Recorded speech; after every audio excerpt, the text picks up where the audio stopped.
Salam, Assalamualaikum warahmatullahi wabarakatuh.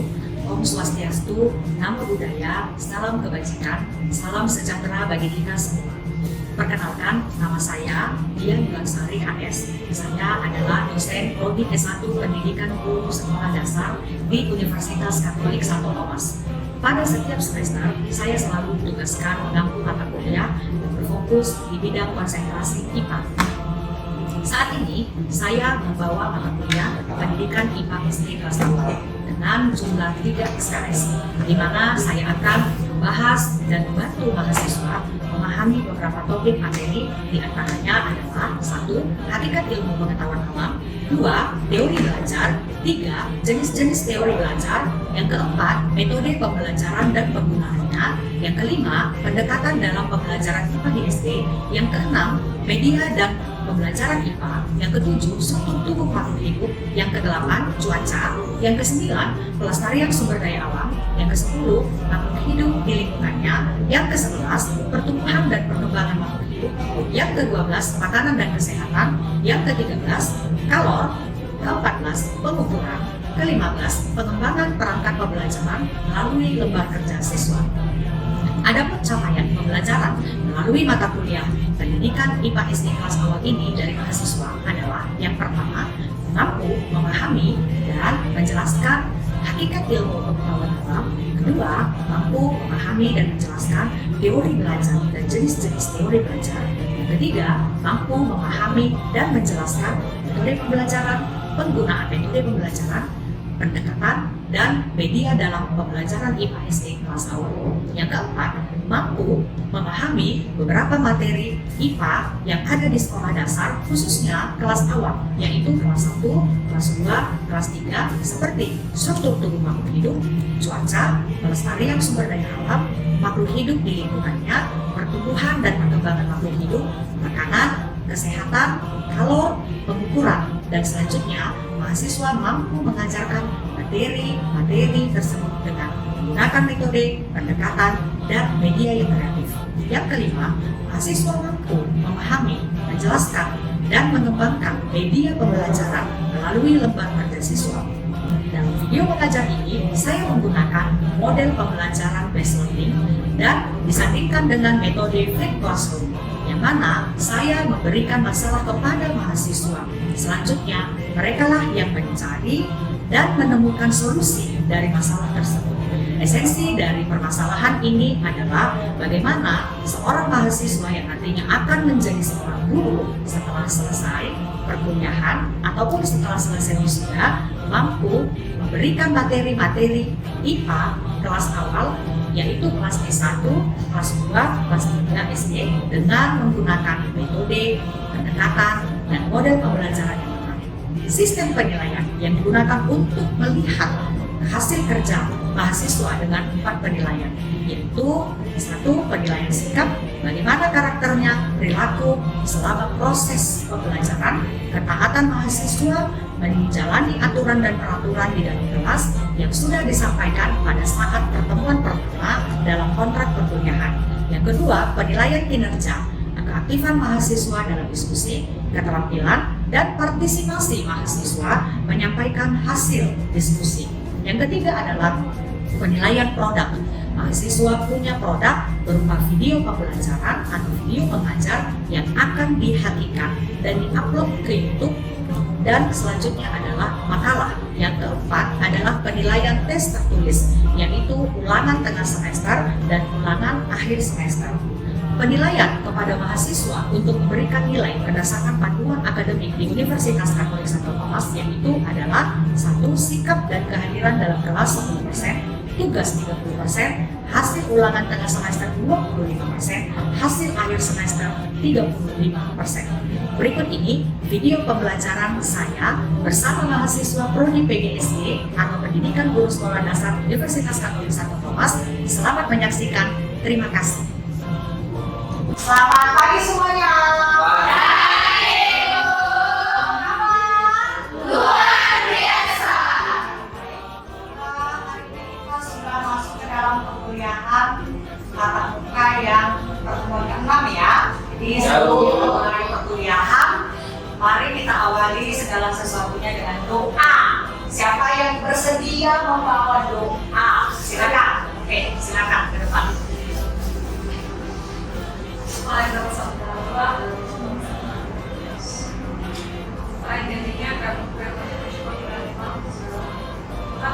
Untuk semuanya berdiri dulu. Oke, supaya konsentrasi, ya kan? Supaya konsentrasi. Kalau ibu bilang halo, kalian tepuk tangan 2 kali. Kalau ibu katakan selamat pagi, kalian tepuk tangannya 3 kali. Halo, selamat pagi. Halo, selamat pagi. Selamat pagi. Halo, apa kabarnya? Luar biasa. Wah, materi media. Dalam pembelajaran IPA ini, pertemuan hari ini kita akan melihat apa pentingnya media dalam pembelajaran IPA. Baik. Sebelumnya Ibu mau ngasih gambar dulu. Ya kan, sekalian bertanya. Kalian dulu waktu kuliah lahir langsung kuliah atau lahir mengalami proses perkembangan dulu? Siapa di sini yang pernah SD? Oke, baik. Pada waktu SD, siapa SD-nya dulu di Kota Medan? Ada. Di Brastagi? Ya, di Samosir? Oke. Ibu mau tanya, pada pengalaman kalian, waktu kalian di tingkat SD, bagaimana dulu belajar IPA? Apakah gurunya menggunakan media? Ayo, silakan. Kadang-kadang Bu. Kadang-kadang. Terus. Apa medianya? Tumbuhan Bu. Nah, terus kalian dari Persai tadi, siapa? Ya, di mana? Terjun ke lapangan. Terus pada saat guru kalian menggunakan media, Ibu mau tanya dulu, wajah kalian seperti ini? Jadi seperti ini? Atau seperti ini? Bisa jadi. Bisa jadi ya. Apa perbedaan gambar kedua gambar ini dengan gambar yang ini? Yang bagian bawah ini apa siswanya?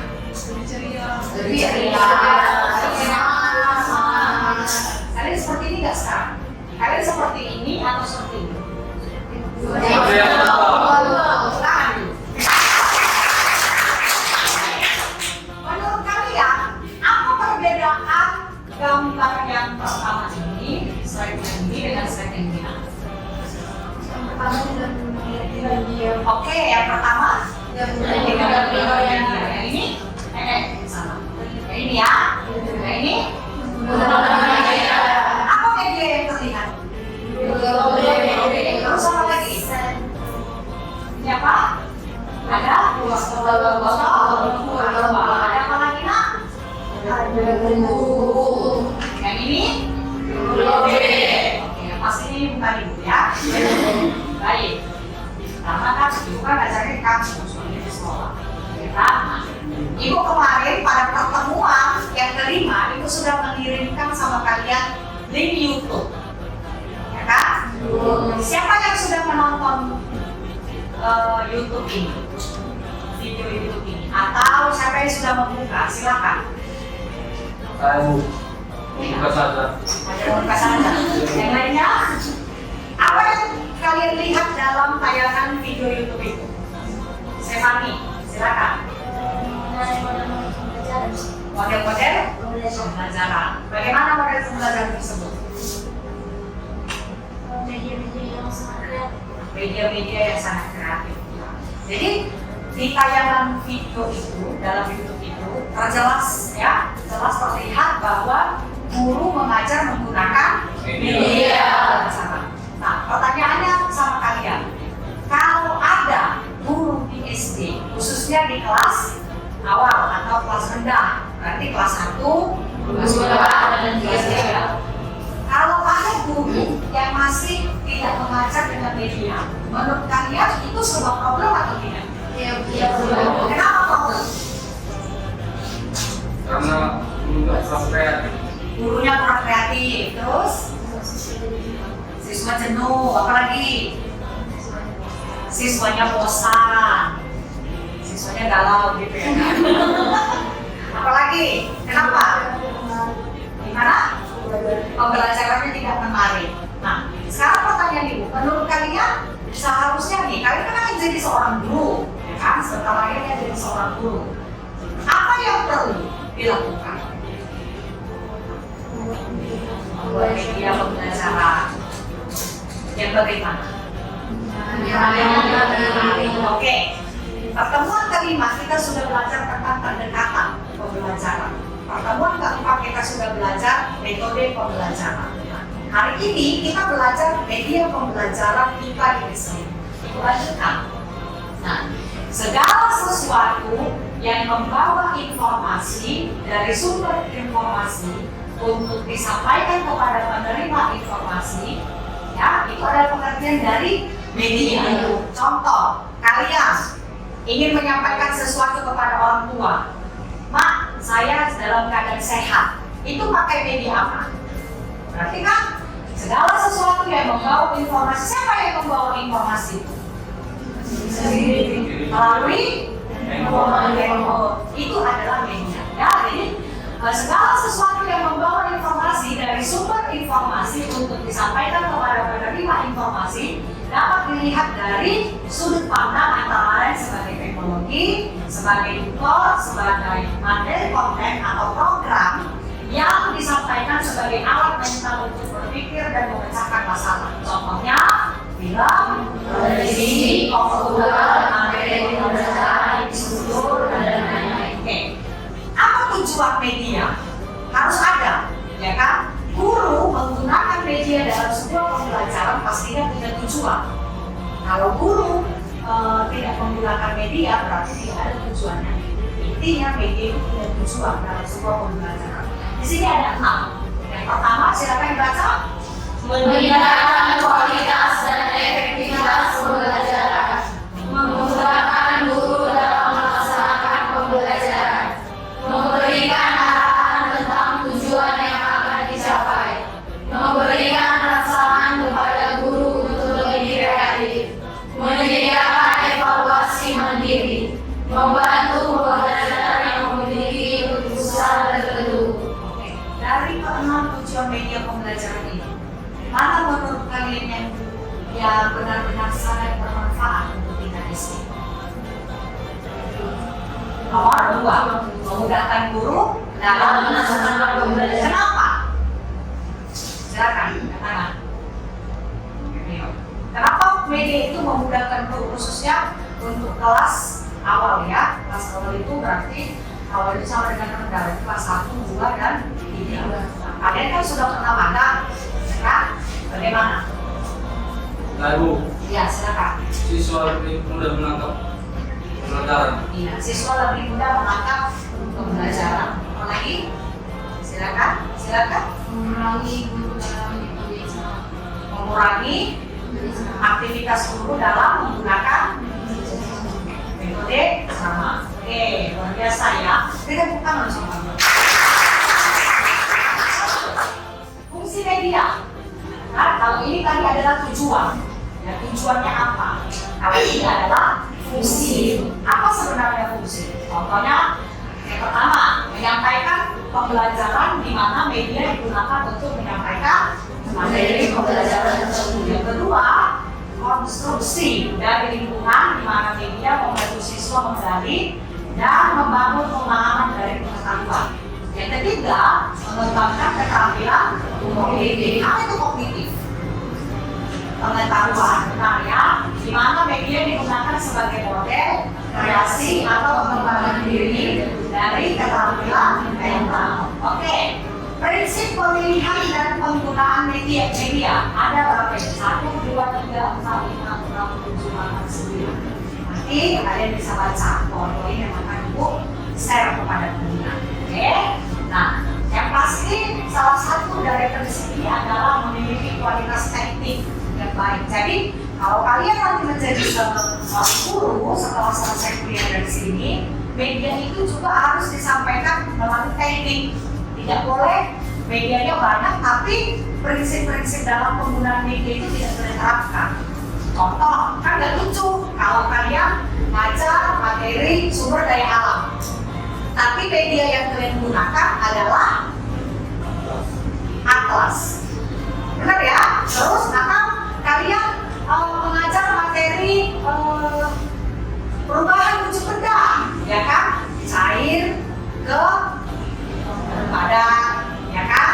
Lalu apalagi kan ada 3 ya prinsip untuk perubahan wujud zat. Tapi yang kalian bawa medianya itu tidak sesuai, maka pada hakikatnya media itu tidak mempunyai fungsi dan tidak ada tujuannya. Benar ya?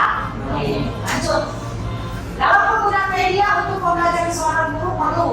Nih, ada 5. Silakan baca. Siapa yang mau baca?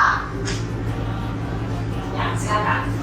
Pertama, pengamat media yang digunakan dengan mengkaji dan mengumpulkan informasi sebanyak mungkin tentang media yang akan digunakan. Kemudian menyediakan media dan mencobanya sebelum digunakan di depan kelas. Yang ketiga, mengatur fasilitas dan lingkungan yang terkait dengan penggunaan media. Keempat, menyiapkan siswa misalnya dengan memberikan garis besar atau antara topik pembelajaran terlebih dahulu. Kemudian yang terakhir, menyediakan pengalaman belajar bagi siswa. Oke. Ini adalah penggunaan media ya dalam pembelajaran. Lalu, ini ada jenis-jenis media. Ada 5. Yang pertama adalah media konkret atau nyata. Yang kedua IPA. Yang ketiga film dan film animasi. Yang keempat model. Yang kelima torso dan grooving. Ya, ini adalah jenis-jenis media dalam pembelajaran. Selanjutnya, ini adalah kriteria dalam memilih. Seperti yang Ibu sampaikan tadi ya, kriteria dalam memilih dan menggunakan media. Apakah topik yang akan dibahas itu sesuai dengan media yang disediakan? Apakah materi yang terkandung dalam media tersebut penting dan berguna bagi siswa? Yang ketiga, apakah narasi, gambar, efek, warna, dan sebagainya memenuhi syarat standar kualitas teknis? Ini kalau nomor 3 ini berhubungan dengan apa? Bahasa Indonesia. Terus berhubungan juga dengan PowerPoint, ya kan? Kalau tidak sesuai, maka media itu tidak akan berfungsi. Lalu apakah format penggunaan bahasa, simbol-simbol, dan ilustrasinya sesuai dengan tingkat kematangan siswa? Yang terakhir, apakah urutan penyajiannya berdasarkan tata urutan belajar yang logis? Ada pertanyaan? Ada pertanyaan? Pas? Pas. Pas. Oke, sekarang Ibu yang akan memberikan pertanyaan kepada kalian.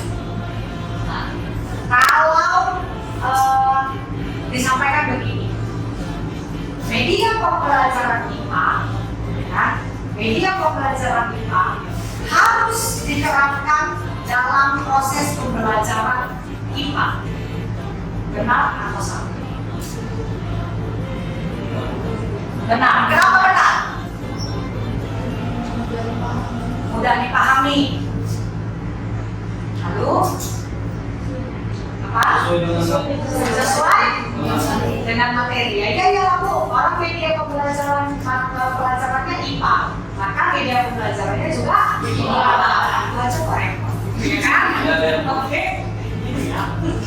Nah, sekarang yang memberikan kalian tugas. Silakan kalian diskusi kelompok. Ya, Ibu berikan kalian waktu. Ya, memilih salah satu materi IPA. Ini adalah 8.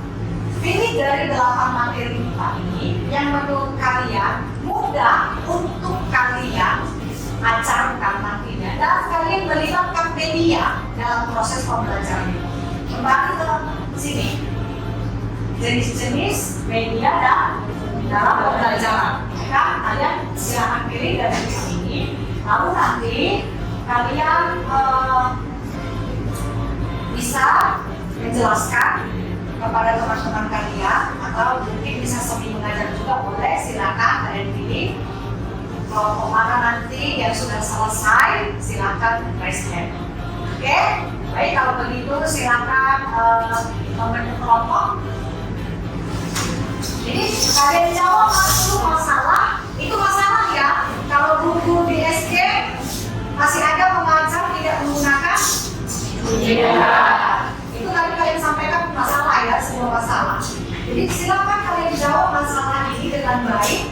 dengan cara kalian sendiri sebagai calon mahasiswa.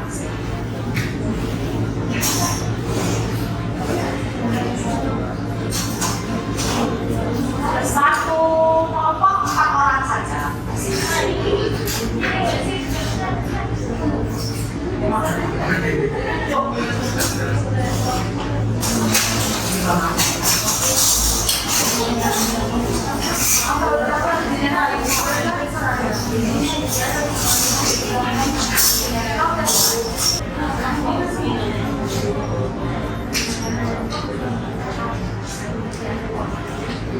Ayo, apakah sudah ada kelompok yang selesai?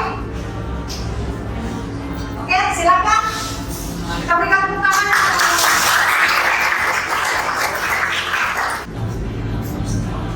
Ada yang lihat ini? Ada. Tapi bisa ya kalian nanti belajar membuat barrier ataupun explain karena anak SD sekarang suka dengan lagu atau gerakan-gerakan yang membuat mereka itu terfokus kepada kita. Oke, silakan. Selamat pagi buat teman-teman dan guru yang ada di tempat ini. Selamat pagi.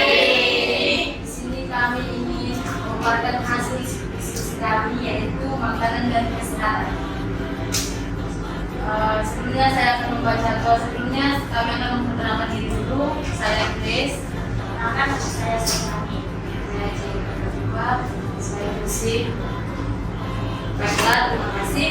Adapun pengertian dari makanan adalah kebutuhan pokok manusia yang diperlukan setiap saat dan memerlukan pengolahan yang baik dan sehat agar bermanfaat bagi tubuh karena makanan sangat diperlukan untuk tubuh.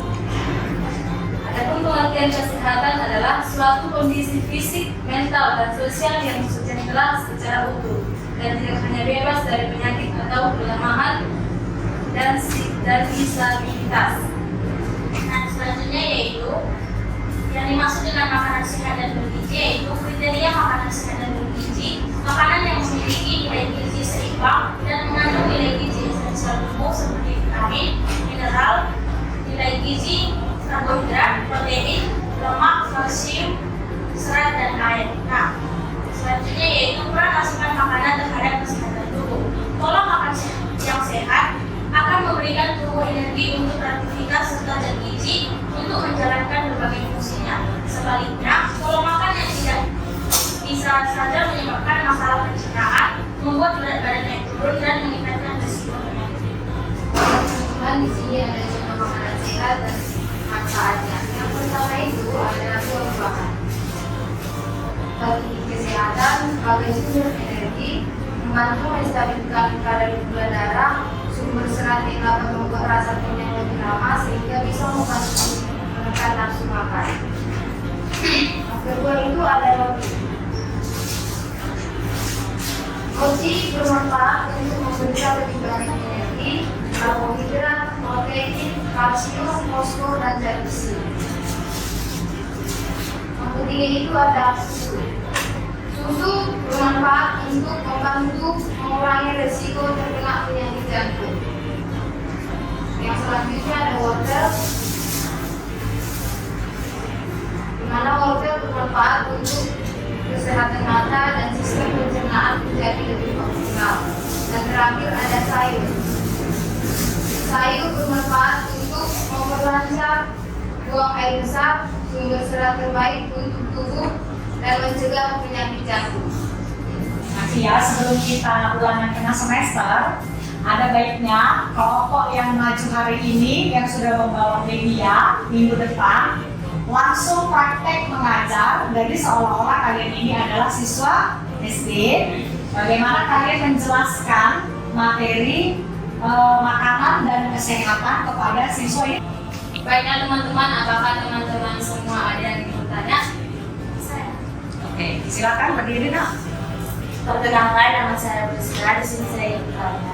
Tadi kan kalian ada memaparkan roti di makanan sehat. Kan roti itu menggunakan pengembang. Apakah pengembang sehat untuk tubuh? Terima kasih. Ada lagi? Oke, silakan Nak. Perkenalkan, nama saya Tirta Veronica Tinambunan. Pertanyaan saya, apakah hubungan antara makanan dan kesehatan? Terima kasih. Silakan menjawab. Baiklah, di sini kami akan menjawab pertanyaan dari Kak Rizka. Karena pertanyaannya, apakah penyumbang baik untuk tubuh? Penyumbang itu sebenarnya nggak baik untuk tubuh, tapi bisa dikonsumsi. Tapi alangkah baiknya dikonsumsi sesuai dengan kebutuhan, jangan berlebihan. Jadi yang bisa kami jawab. Baiklah, saya akan menjawab pertanyaan dari Berta. Apakah hubungan makanan dan kesehatan? Apakah hubungan makanan dan kesehatan? Hubungan makanan dan kesehatan adalah karena sel diperbaiki dengan makanan dan sel bekerja dengan baik, maka tubuh pun akan menjadi sehat. Sekian dari kami. Apakah masih ada yang bertanya? Ya, tidak ada. Oke. Sekian dan terima kasih. Kami akan menutup presentasi ini. Materinya. Visualisasi gaya, bagaimana cara kalian ya kan mengajarkan materi makanan dan kesehatan dengan media yang sudah kalian bawa, ya kan? Ada buah, ada sayur, ada roti, ada apa lagi susu, ya kan? Jadi kalau boleh dibuat juga poin-poinnya, ya kan? Ditambah lagi medianya supaya semakin lebih menarik. Oke. Mungkin itu saja. Silakan ditutup. Terima kasih. Kami akan menutup presentasi ini. Jika ada kesalahan atau kata yang kurang, kami minta maaf. Presentasi kami tutup. Terima kasih. Oke. Oke. Kalau begitu, ya kan? Menurut kalian, apakah media ini bisa menjadi jawaban dalam masalah? Dalam pembelajaran. Nah, yang tadi digunakan itu hanya media.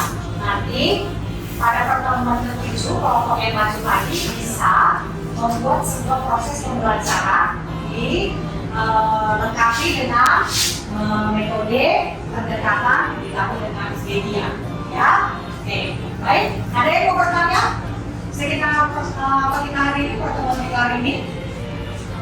Tidak ada? Oke. Untuk pertemuan minggu depan kita akan masuk ke materi yang selanjutnya, ya kan? Harapan Ibu kalian bisa membaca bahan ajar yaitu modul yang sudah ada sama kalian supaya minggu depan sebelum kita pertemuan ke-7 kalian sudah memahami apa yang akan kita bahas pada pertemuan selanjutnya. Dan tidak lupa kelompok yang tadi sudah maju dan menyampaikan beberapa media itu tadi menunjukkan bisa kembali tampil ke depan dengan memiliki PowerPoint atau paparan materi ditambah dengan adanya pendekatan, metode dan media pembelajaran. Baik, Ibu pikir itu saja pertemuan kita hari ini. Harapan Ibu kelak kalian menjadi seorang guru, kalian bisa menggunakan media pembelajaran dalam proses belajar mengajar, ya, supaya kalian bisa menjadi guru yang kreatif. Baik, sekian pertemuan kita hari ini. Kita tutup dengan doa. Silakan siapa yang mau tutup dengan doa? Yang tergerak hatinya, silakan. Silakan ya.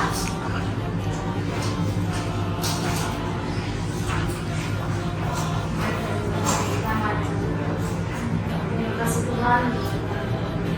Yesus, terima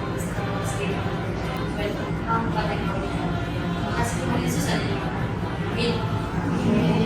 Terima kasih untuk kalian. Selamat pagi. Bye.